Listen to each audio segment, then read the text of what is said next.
Anti-foundationalism is, as the name implies, a term applied to any philosophy which rejects a foundationalist approach, i.e. an anti-foundationalist is one who does not believe that there is some fundamental belief or principle which is the basic ground or foundation of inquiry and knowledge. Anti-essentialism. Anti-foundationalists use logical, ahistorical or genealogical attacks on foundational concepts, often coupled with alternative methods for justifying and forwarding intellectual inquiry, such as the pragmatic subordination of knowledge to practical action. Foucault dismissed the search for a return to origins as Platonic essentialism, preferring to stress the contingent nature of human practices. Anti-foundationalists oppose metaphysical methods. Moral and ethical anti-foundationalists are often criticized for moral relativism, but anti-foundationalists often dispute this charge, offering alternative methods of moral thought that they claim do not require foundations.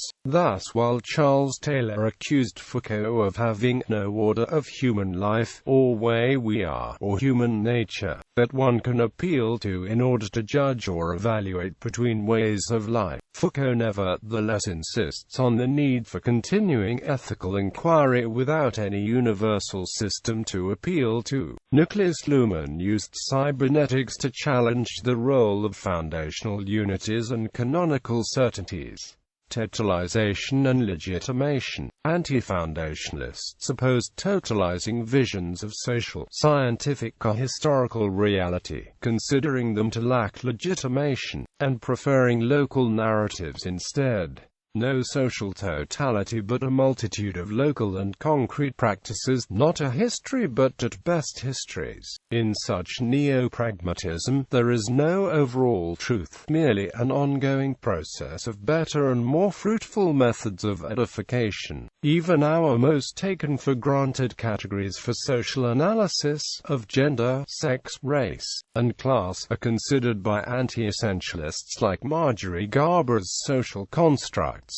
Hope and fear. Stanley Fish distinguishes between what he calls anti-foundationalist theory hope and anti-foundationalist theory fear, finding them, however, both equally illusory. Fear of the corrosive effects of anti-foundationalism was widespread in the late 20th century, anticipating such things as a cultural meltdown and moral anarchy, or a loss of the necessary critical distance to allow for leverage against the status quo. For Fish, however, the threat of a loss of objective standards of rational inquiry with the disappearance of any founding principle was a false fear, far from opening the way to an unbridled subjectivity. Anti-foundationalism leaves the individual firmly entrenched within the conventional context and standards of inquiry, dispute of the discipline, profession, habitus within which he is irrevocably placed. By the same token, however, the anti-foundationist hope of escaping local situations through awareness of the contingency of all such situations, through recognition of the conventional, rhetorical nature of all claims to master principles, that hope is to Fish equally foredoomed by the very nature of the situational consciousness,